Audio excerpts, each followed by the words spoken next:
Hello everyone, welcome back to the channel. Have you ever witnessed a moment so sharp, so piercing, and so brutally honest that it left an entire audience silent, almost gasping for air? Imagine this.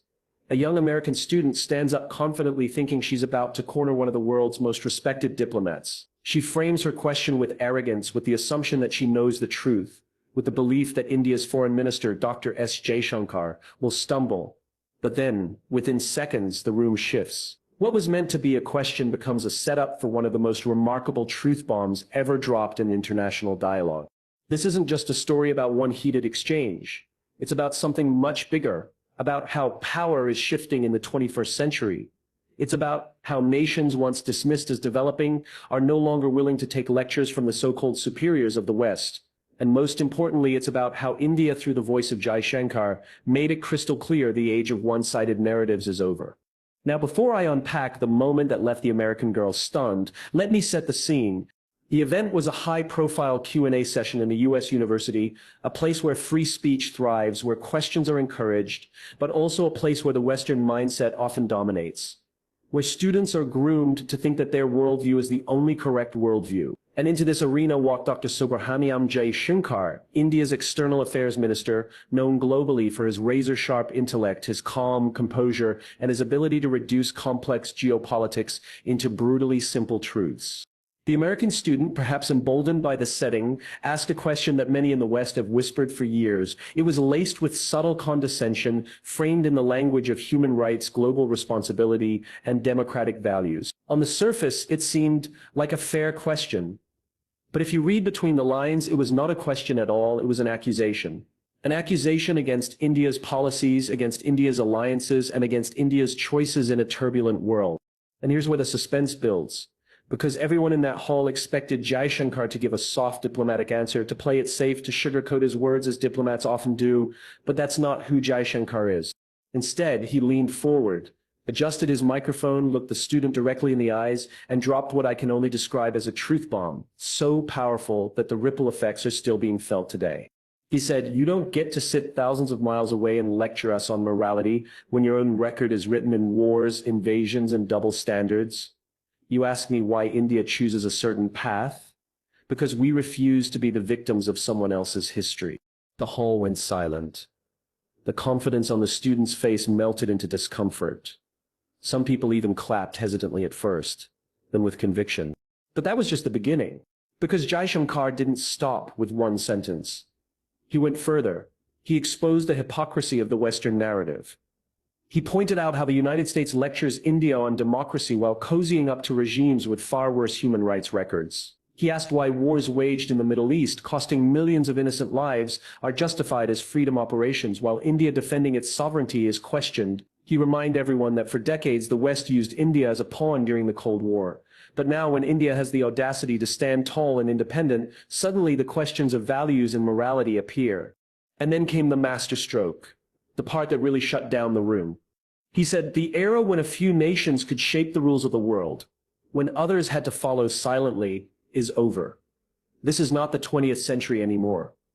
India will do what is in India's interest, unapologetically." Now let's pause here. Do you realize the weight of those words? This wasn't just a response to one student, this was a declaration to the world.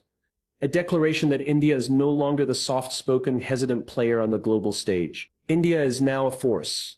And through leaders like Jaishankar, it is ready to speak the uncomfortable truths the world doesn't want to hear.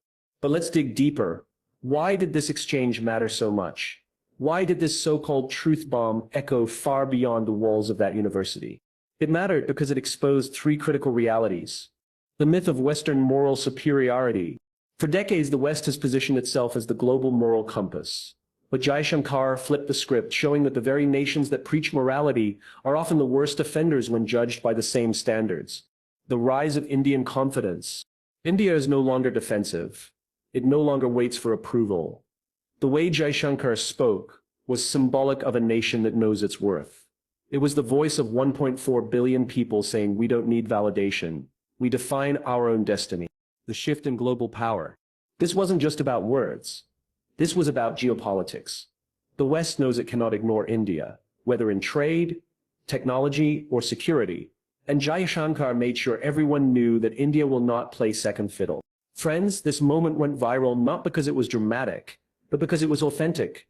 People around the world, especially in Asia, Africa, and Latin America, saw in Jaishankar's words a reflection of their own struggles. They too are tired of lectures, tired of double standards, tired of being told what's right and wrong by nations that have blood on their hands.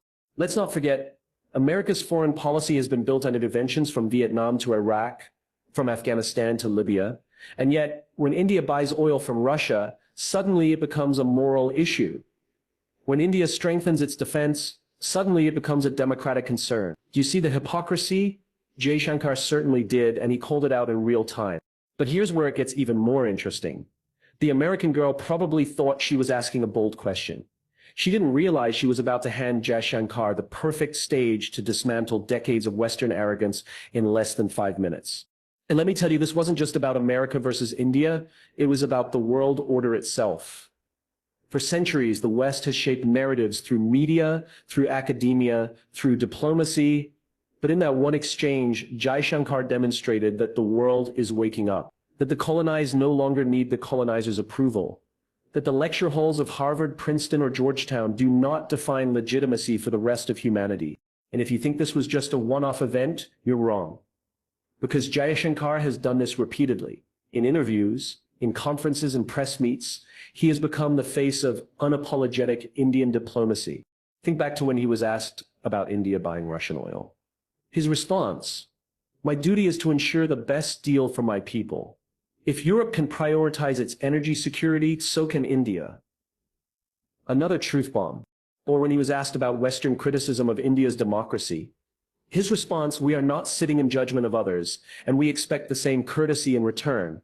Yet another truth bomb. Every time he speaks, the message is clear. India is no longer the subject of someone else's story. India is writing its own story. Now, before we move further, I want you to imagine the mindset of that American girl. After hearing Jaishankar's words, she came armed with what she thought was intellectual ammunition.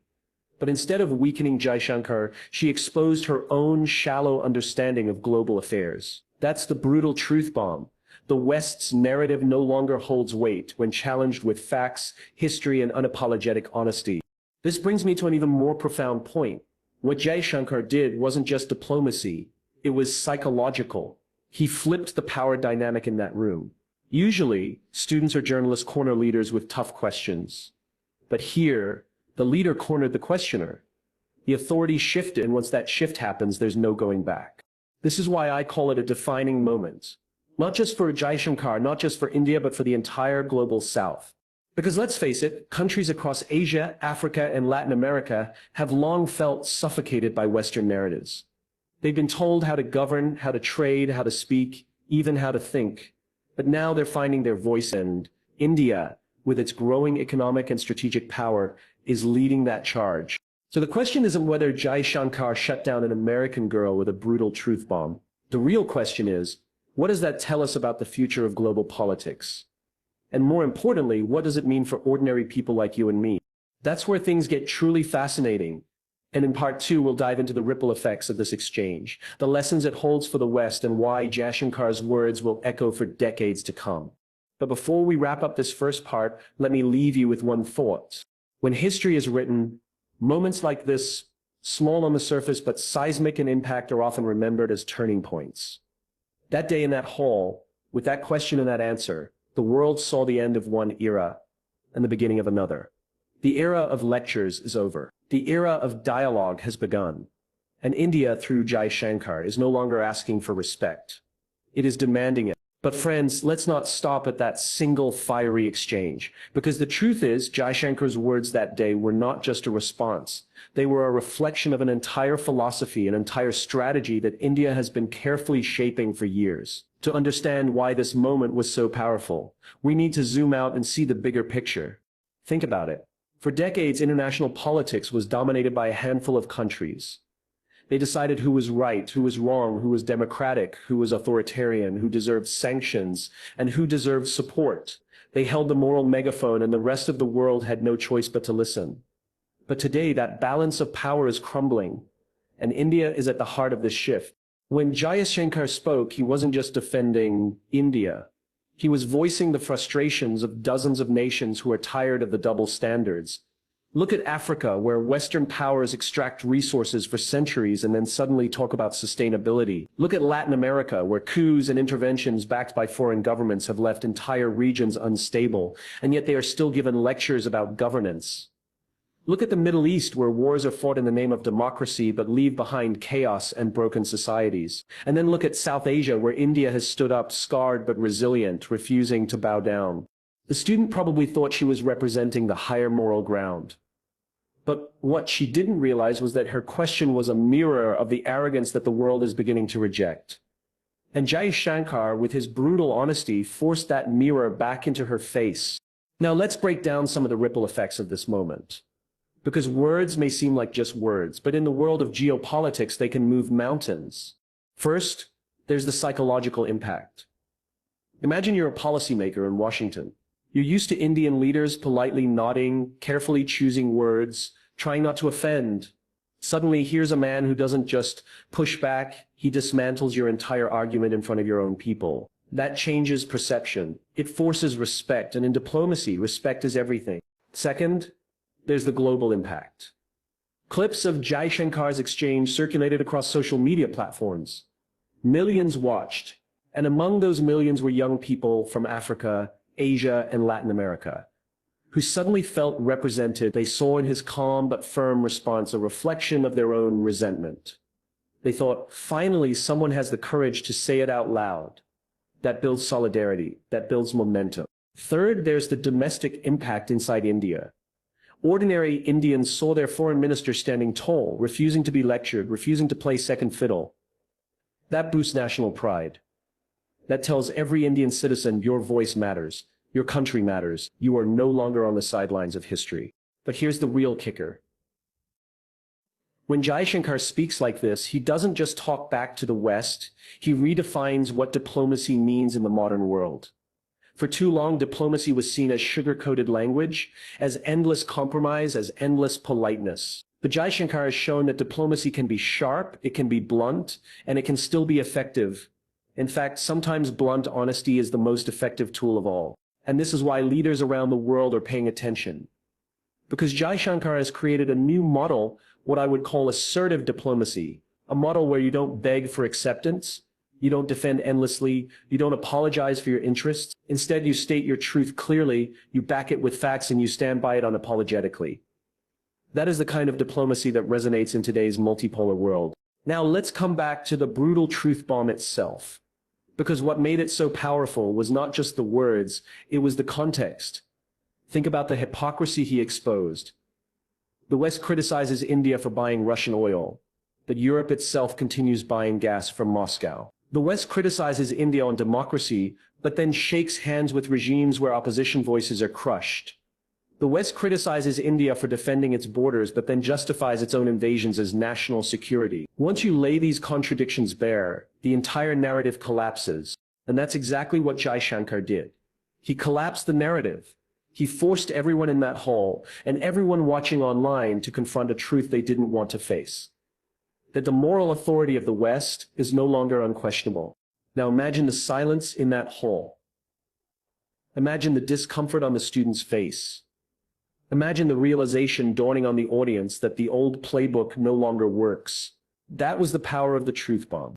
But here's where it gets even more fascinating. This wasn't an isolated event. Over and over again, Jaishankar has delivered these moments.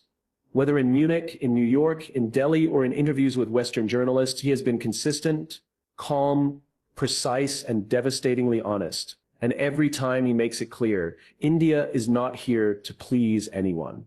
India is here to pursue its interests, its values, its future. And this is why I say this was more than just a Q&A exchange. This was a signal of a broader global shift. The world is no longer unipolar. It is no longer dominated by one or two voices. It is multipolar, diverse, complex. And in this world, the West's monopoly on morality is gone.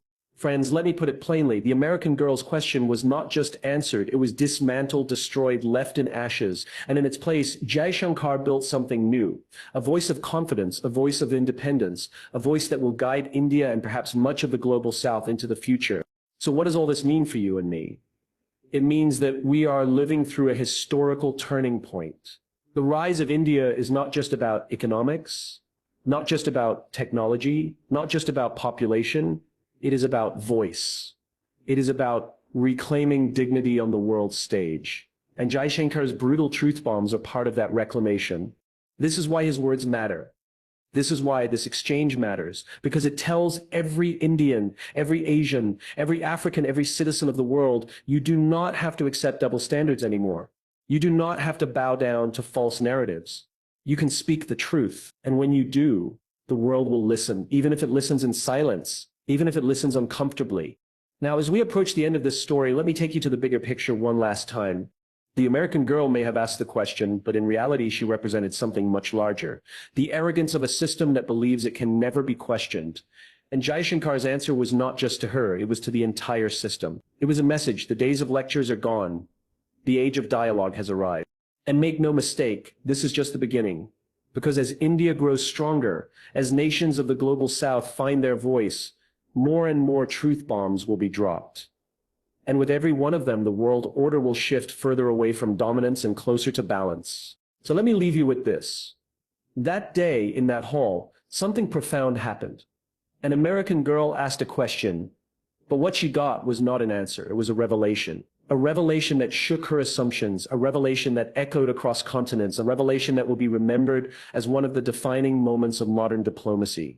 And that revelation was simple. The truth cannot be monopolized. It can be silenced for a while, it can be twisted for a while, but eventually it breaks through, and when it does, it is unstoppable. That is what Jaishankar reminded the world. That is why his words hit like a brutal truth bomb. And that is why years from now, when people look back at the rise of India as a global power, they will remember not just the policies, not just the trade deals, not just the military growth. They will remember the words, they will remember the confidence. They will remember the day when India's voice silenced arrogance and declared loud and clear that the future belongs to those who speak the truth without fear. And with that, friends, we end this journey. But remember, this isn't the end of the story. It is only the beginning. Because as long as there are voices that try to dominate, there will be truth bombs to dismantle them. And as long as leaders like Jaishankar speak from nations that refuse to be silenced, the world will keep changing. One exchange, one truth, one brutal honesty at a time. Thank you for watching, thank you for listening, and thank you for being part of this journey. Stay curious, stay informed, and never stop questioning the narratives you are told. Because somewhere out there,